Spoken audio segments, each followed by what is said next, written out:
take a look at the recent protests organized by the ADC against INEC. The unfolding standoff between the African Democratic Congress (ADC) and the Independent National Electoral Commission (INEC) has taken on a distinctly heavyweight character, with some of Nigeria's most prominent political figures stepping into the ring.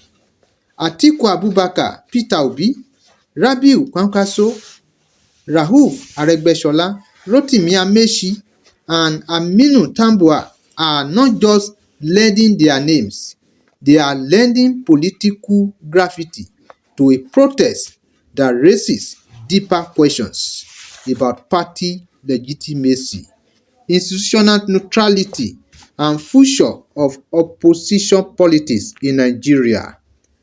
At the heart of the dispute is INEC's refusal to recognize the ADC leadership, reportedly headed by former Senate President David Mark.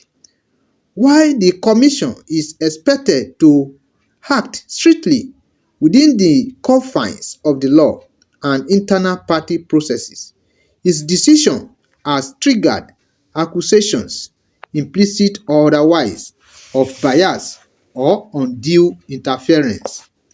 For a body whose credibility is central to Nigeria's democratic health, even the perception of partiality can be damaging. What makes this protest particularly significant is the coalition of personalities involved.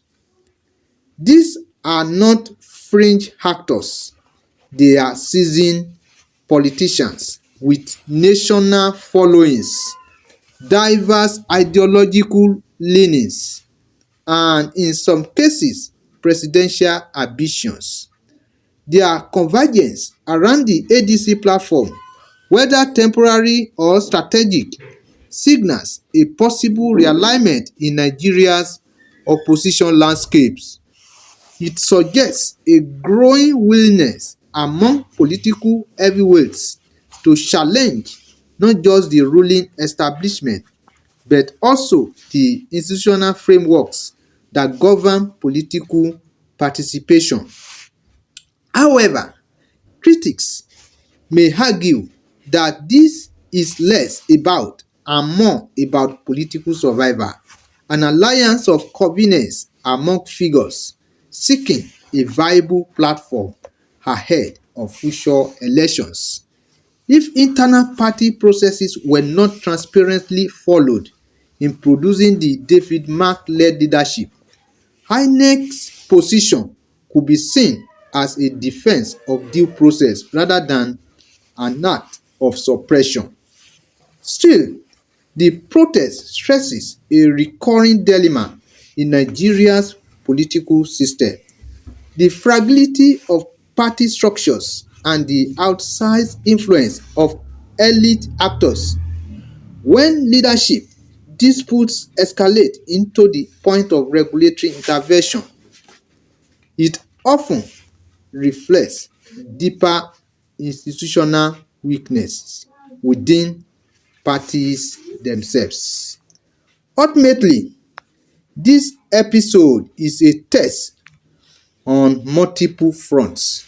For INEC, it is a test of consistency, transparency, and independence.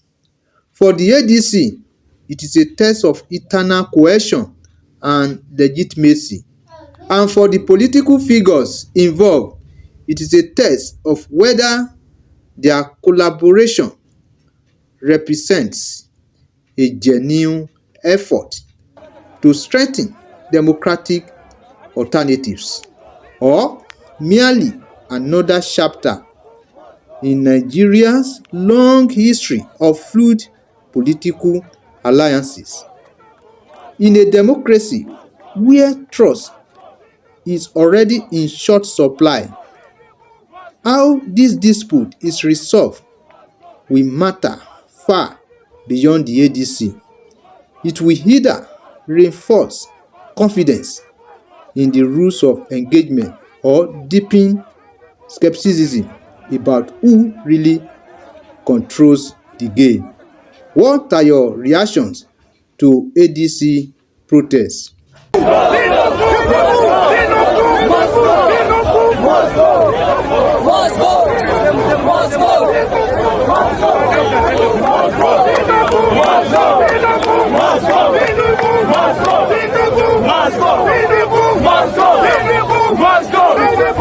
Yes.